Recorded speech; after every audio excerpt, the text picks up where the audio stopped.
G20 शिखर सम्मेलन का आयोजन 9 और 10 सितंबर को दिल्ली में हो रहा है। G20 समिट को लेकर तैयारियां पूरी हैं। महीनों से चल रही तैयारियों के बाद देश की राजधानी दिल्ली G20 सम्मेलन के लिए तैयार है। चप्पे चप्पे पर सुरक्षा जवानों को तैनात किया गया है। प्रगति मैदान के आसपास के मेट्रो स्टेशनों पर मेट्रो पुलिस के साथ साथ CISF और अर्धसैनिक बल के जवान तैनात किए गए हैं। आयोजन के दौरान मेट्रो सेवा जारी रहेगी। मेट्रो के पूरे रूट पर लगे CCTV को बारीकी से निगरानी की जा रही है। पुलिस और अर्धसैनिक बल के जवान यात्रा के दौरान मेट्रो में भी गश्त करेंगे और संदिग्धों की निगरानी करेंगे।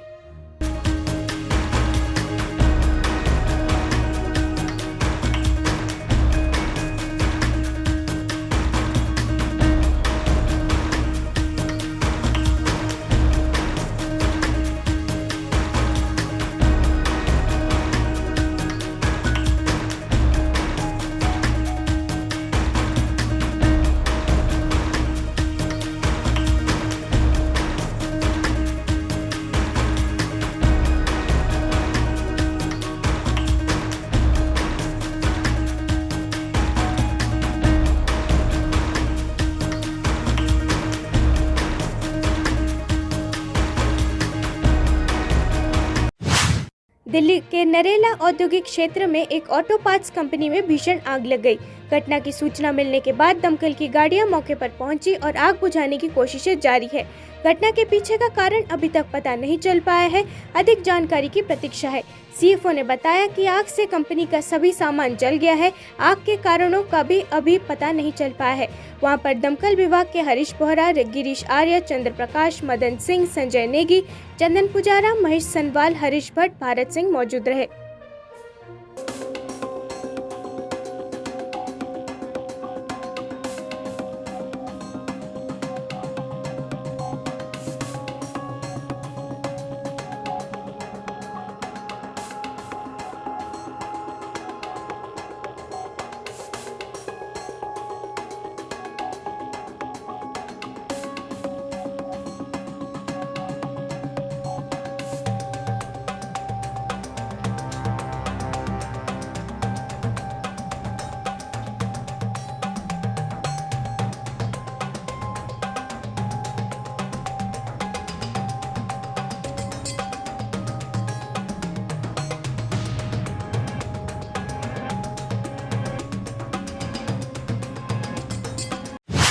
महाराष्ट्र में एक बार फिर मराठा आरक्षण आंदोलन ने जोर पकड़ लिया है। वो मराठा लोगों के लिए आरक्षण की मांग कर रहे हैं। इस बीच शुक्रवार को आंदोलन कर रहे प्रदर्शनकारियों के एक प्रतिनिधिमंडल ने शुक्रवार को CM एकनाथ शिंदे से मुंबई में मुलाकात की। CM शिंदे ने बैठक के बाद कहा कि सकारात्मक चर्चा हुई है। मीडिया रिपोर्ट के मुताबिक प्रदर्शनकारियों का एक प्रतिनिधिमंडल CM के साथ बैठक करने के लिए जालना से मुंबई आया था। बैठक के बाद CM शिंदे ने कहा कि मराठा आंदोलन के नेता मनोज जारंगी पाटिल ने एक प्रतिनिधिमंडल को भेजा था, जिनके साथ सकारात्मक चर्चा हुई। अभी यही प्रतिनिधिमंडल जारंगी के साथ चर्चा करेगा। हमें उम्मीद है कि चर्चा का फल मिलेगा और एक रास्ता निकल जाएगा। मनोज जारंगी पाटिल उनका जो भेजा हुआ शिष्टमंडल, उनके साथ सकारात्मक चर्चा हुई है। ये शिष्टमंडल जाकर उनको ब्रीफ करेगा, उनसे बात करेगा और हमें अपेक्षा है, उम्मीद है कि वो उसमें से मार्ग निकलेगा और वो पोषण भी चलेंगे।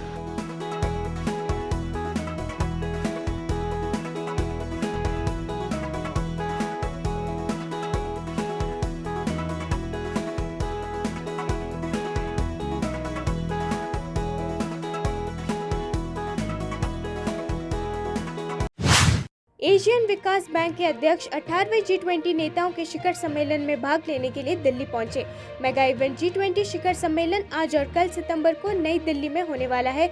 शिखर सम्मेलन प्रगति मैदान में अत्याधुनिक भारत मंडपम में आयोजित किया जाएगा। इससे पहले दिन में दुनिया भर से विश्व नेता इसमें भाग लेने के लिए दिल्ली पहुंचे।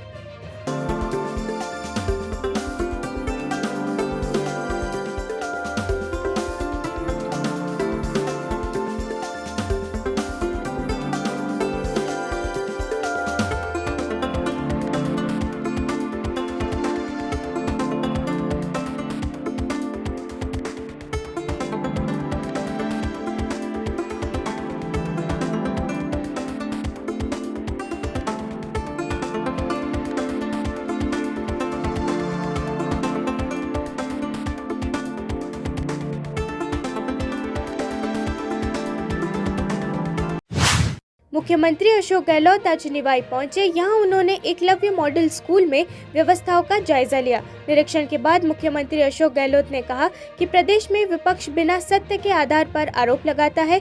भाजपा नेताओं के पास बोलने के लिए कोई शब्द नहीं है। भाजपा नेता घमंड में रहते हैं, उन्हें आलोचना स्वीकार नहीं होती है। भाजपा पत्रकार और साहित्यकारों की आवाज दबाने का काम करती है। लोकतंत्र का गलत इस्तेमाल भाजपा वाले करते हैं। सीएम ने कहा कि केंद्र सरकार ईडी की INDIA के गठबंधन के से केंद्र सरकार डरी हुई है। अब भारत इंडिया की बात कर रहे हैं। देश एक रहे, अखंड रहे, हम तो इसकी बात करते हैं। प्रदेश में भाजपा द्वारा जो परिवर्तन यात्रा निकाली जा रही है वो बुरी तरह फ्लॉप है और आगे भी फ्लॉप रहेगी। परिवर्तन यात्रा में कोई दम नहीं है। भाजपा नेता केवल झूठे आरोप लगाने का काम लिया है। कर्नाटक, मध्य प्रदेश, महाराष्ट्र में इन्होंने सरकारें गिराई है, लेकिन राजस्थान में इनकी दाल नहीं गलेगी। उनकी यात्रा फ्लॉप हो रही है, भाजपा की यात्रा फ्लॉप हो रही है। लोग जान नहीं रहे, तो कुछ समझ रहे हैं। वो यात्रा फ्लॉप आगे भी होगी नहीं, क्योंकि इन्होंने 4 साल में कुछ किया नहीं, 4.5 साल तक। अब हमारे ऊपर झूठे आरोप लगा रहे हैं लोग, उनमें कोई दम नहीं है। जनता तो समझती है। हमने जो प्रोग्राम दिए हैं, मैं कह सकूँ दावे के साथ में, राजस्थान पहली बार देश के अंदर, अन्य राज्यों के अंदर भी केंद्र में चर्चा में आ गया, प्रदेश खुद आ गया है।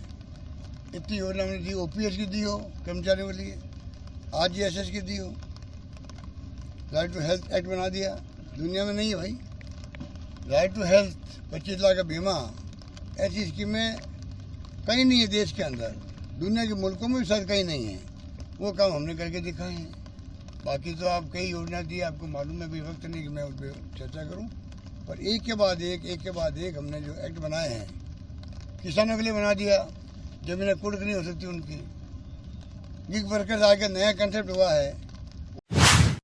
चाइना के प्रधानमंत्री ली कियांग शुक्रवार को G20 शिखर सम्मेलन में हिस्सा लेने के लिए दिल्ली के पालम एयरबेस पहुंचे। वो राष्ट्रपति शी जिनपिंग की अनुपस्थिति में 2 दिनों तक विचार विमर्श में अपने देश का नेतृत्व करेंगे। बीजिंग ने पहले पुष्टि की थी कि चाइना के राष्ट्रपति शिखर सम्मेलन में नहीं आएंगे, जो भारत की अध्यक्षता में आयोजित किया जा रहा है। पालम एयरबेस पर केंद्रीय सड़क परिवहन और राजमार्ग राज्य मंत्री विजय कुमार सिंह ने चाइना के प्रधानमंत्री का स्वागत किया। अंतर्राष्ट्रीय संगठनों का प्रतिनिधित्व करने वाले विश्व नेताओं और प्रतिनिधियों को 2 दिवसीय बैठक दिल्ली के प्रगति मैदान में अत्याधुनिक भारत मंडपम में आयोजित की जाएगी। नई दिल्ली में 18वां G20 शिखर सम्मेलन पूरे वर्ष मंत्रियों, वरिष्ठ अधिकारियों और नागरिक समाजों के बीच आयोजित सभी G20 प्रक्रियाओं और बैठकों का समापन होगा।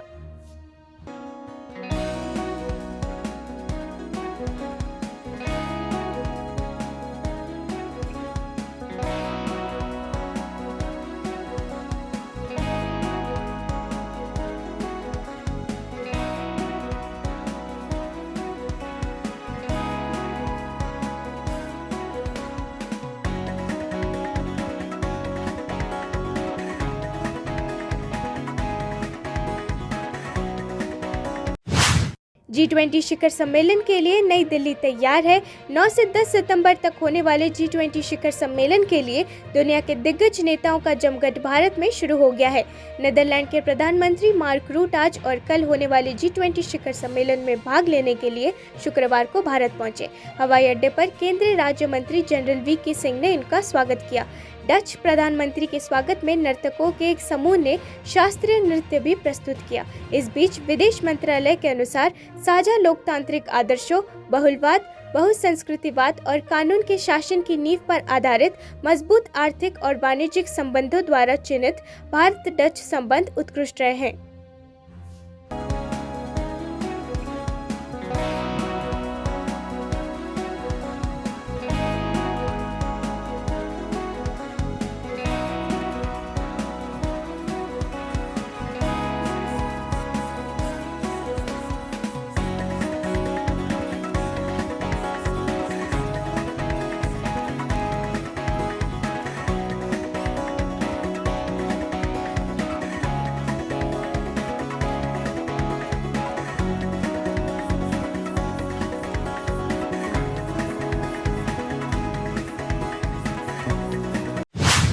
German chancellor Olaf Scholz Bharat की अध्यक्षता में आयोजित होने वाले 2 दिवसीय G20 शिखर सम्मेलन में भाग लेने के लिए आज नई दिल्ली पहुंचे। हवाई अड्डे पर केंद्रीय MSME राज्य मंत्री भानु प्रताप सिंह वर्मा ने उनका स्वागत किया। जर्मन चांसलर के स्वागत में नर्तकों के एक समूह ने पारंपरिक नृत्य भी प्रस्तुत किया।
असम के मुख्यमंत्री हेमंत बिस्वा शर्मा 9 सितंबर को G20 शिखर सम्मेलन में भाग लेने के लिए दिल्ली पहुंचे।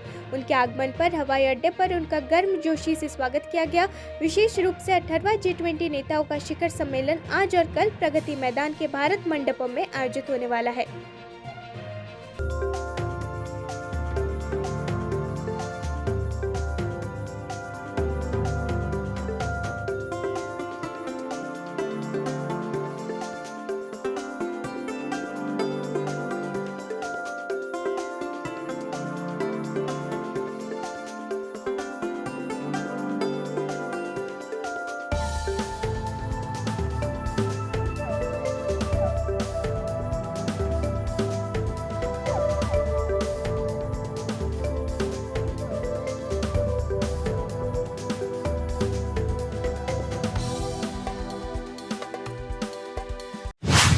भारत में अक्टूबर और नवंबर के बीच होने वाले टूर्नामेंट से पहले ICC पुरुष क्रिकेट विश्व कप 2023 ट्रॉफी को कोलकाता के ईडन गार्डन स्टेडियम में प्रदर्शित किया गया है। 2023 विश्व कप एक दिवसीय प्रारूप में सर्वश्रेष्ठ क्रिकेट का प्रदर्शन करेगा। इस प्रतियोगिता में Australia, Afghanistan, Bangladesh, England, Bharat, Netherland, New Zealand, Pakistan, दक्षिण अफ्रीका जैसी टीमें इस विश्व कप क्रिकेट में हिस्सा ले रही है। अब तक के सबसे बड़े क्रिकेट विश्व कप में 10 टीमें भाग लेंगी, जो 5 अक्टूबर से 19 नवंबर तक 10 स्थानों पर खेला जाएगा, जिसमें अहमदाबाद का नरेंद्र मोदी स्टेडियम टूर्नामेंट के उद्घाटन और फाइनल की मेजबानी करेगा। इस आयोजन में 46 दिनों में 48 मैच खेले जाएंगे।